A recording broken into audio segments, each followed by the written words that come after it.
आंगन में भसुराया इल बड़े दीदी के गहना न लाइल बड़े।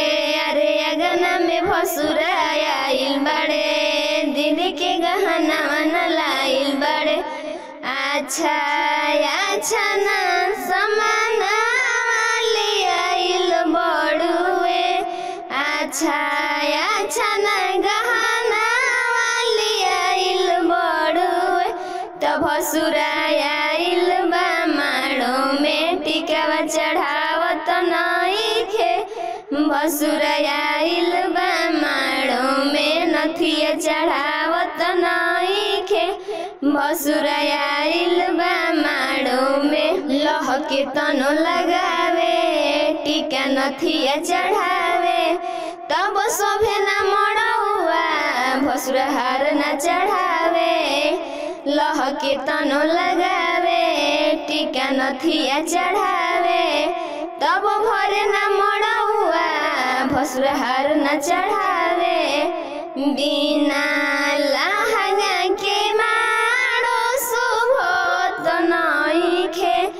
बिना लहंगा के माड़ो शोभत नइखे। त भसुरा लाइल बा त भसुराया इल बा माड़ो में हरवा चढ़ावत नइखे। भसुराया इल बा माड़ो में हरवा चढ़ावत नइखे। मजा लेता सब लोगवा लाइल पितरी गहनावा।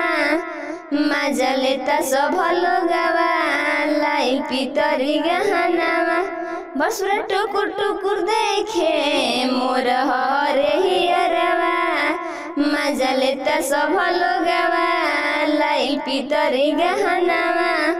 भसुरा टुकुर टुकुर देखे मोर हरे हियरवा। पायल नथिया बगल में चोरावत बड़ुए। पायल नथिया बगल में चोरावत बड़ुए। त भसुराया इल बा माड़ो में कंगन चढ़ावत नइखे। ए भसुराया इल बा माड़ो में नथिया चढ़ावत नइखे। भसुराया इल बा माड़ो में सिकड़ी चढ़ावत नइखे।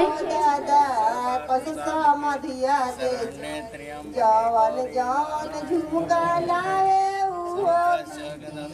करबा जवन झुमका लावे कर आई हो दादा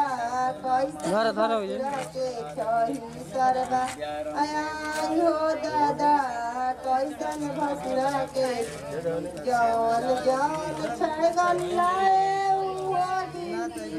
करबा जवन जवन निकले रान बियरी बाबू छोड़ दी गाना में डाल वाला में ना ओकरा में डाल दे। पहिल का जो चढ़ल लो बाबुआ मिलल भासे